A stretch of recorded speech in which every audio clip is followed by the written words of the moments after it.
উন্নত ভবিষ্যতের স্বপ্ন নিয়ে দেশ ছেড়ে বিদেশ যেতে ট্র্যাজেডির শিকার হচ্ছেন বহু বাংলাদেশি। চলতি বছরেও ভূমধ্যসাগর পাড়ি দিয়ে ইতালি ও গ্রিসে অবৈধ প্রবেশের তালিকায় শীর্ষে বাংলাদেশ। আজ বিশ্ব মানব পাচার বিরোধী দিবসে স্বরাষ্ট্রমন্ত্রী সালাউদ্দিন আহমদ মানব পাচারের বিরুদ্ধে জিরো টলারেন্স নীতি বজায় রাখার কথা জানান। বিস্তারিত থাকছে প্রতিবেদনে।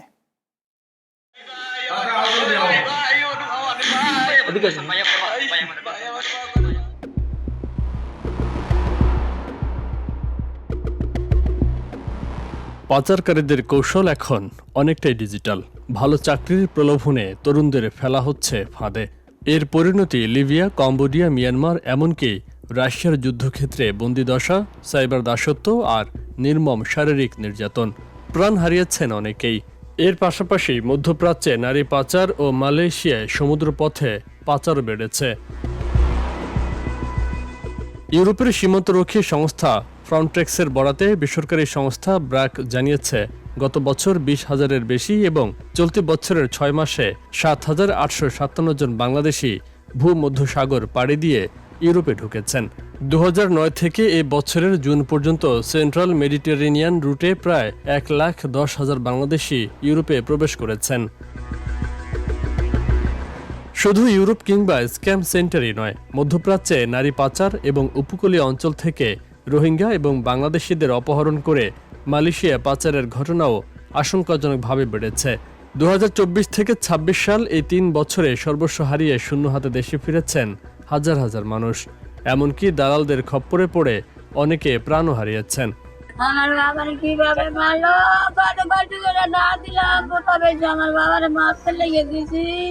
আরে বাকি দেন আমরা মাফিয়া মধ্যে হইলো দালালে জাকির মাতুকবার আর নিত মাতুকবারের ছেলে হইলো ধরাইয়া দুইজন দিয়া আমরা টাকা দিছি, টাকা হলো দিয়া আরে তারেক দিছে, তারেক আর হে দুইজনে মিল্লা অত্যাচার নির্যাতন কইরা অনেক মারছে মনে করেন। আপনারা বিচার করেন। চাকরি ইটালি গেছে, ইটালি যাওয়ার পর ওই তারেকের লগে ও শেয়ারে এই মাফিয়া কাজ করে এবং এই তথ্য কইরা এই বিক্রান্ত কইরা আমার ছোট ভাইরে আর মেরে ফেলাইছে। ইটালির নাম দিয়ে নিয়ে তারা মাফিয়া দূরে ধরাইয়া টাকা খাইতে আছে। এই টোটাল সর্বমোট আমাদের কাছ থেকে 50 লাখ টাকা নিয়ে গেছে। নিয়ে যাওয়ার পরে আবারও টাকা আদায় করতে চাইতেছিল, আমরা টাকা দেই নাই, না দেওয়ার কারণে আর নির্যাতন হয়ে গেছে। দালালদের বিষয়ে অভিযোগ পেলে আইনি ব্যবস্থা নেওয়া হবে বলে জানান এই পুলিশ কর্মকর্তা। তবে অবৈধ পথে ইতালি যাত্রার প্রবণতা বন্ধের আহ্বানও জানান তিনি। ভিকটিমের পরিবার যদি পুলিশকে অভিযোগ দায়ের করে তাহলে অবশ্যই আমরা এর আইনগত ব্যবস্থা নিব। কিন্তু এই যে প্রতিনিয়ত আমি যে মেসেজটা আপনাদেরকে দিতে চাই সেটা হচ্ছে যে আসলে লিবিয়া হয়ে ইতালি যাওয়ার যে প্রক্রিয়াটা সেটা সম্পূর্ণভাবে অবৈধ। আমি এইটা আপনাদের মাধ্যমে মাদারীপুরবাসীকে নিরুৎসাহিত করি এবং যদি সম্ভব হয় তাহলে বৈধ পথে ইতালি পাড়ি দেওয়ার জন্য। এ বিষয়ে স্বরাষ্ট্রমন্ত্রী সালাউদ্দিন আহমদ বলেন, মানব পাচার এবং প্রযুক্তি নির্ভর অপরাধের হাত থেকে নাগরিকদের সুরক্ষা দিতে সরকার সর্বোচ্চ অগ্রাধিকার দিয়ে কাজ করছে। কোনো একক সরকারের পক্ষে এর মোকাবেলা করা সম্ভব নয়।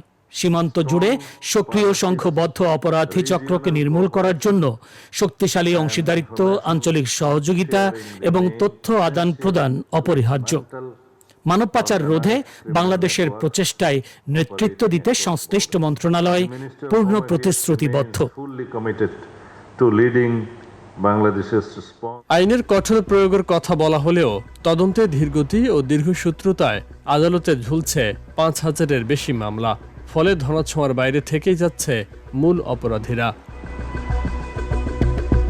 Faisal Mahmud, channel S news desk.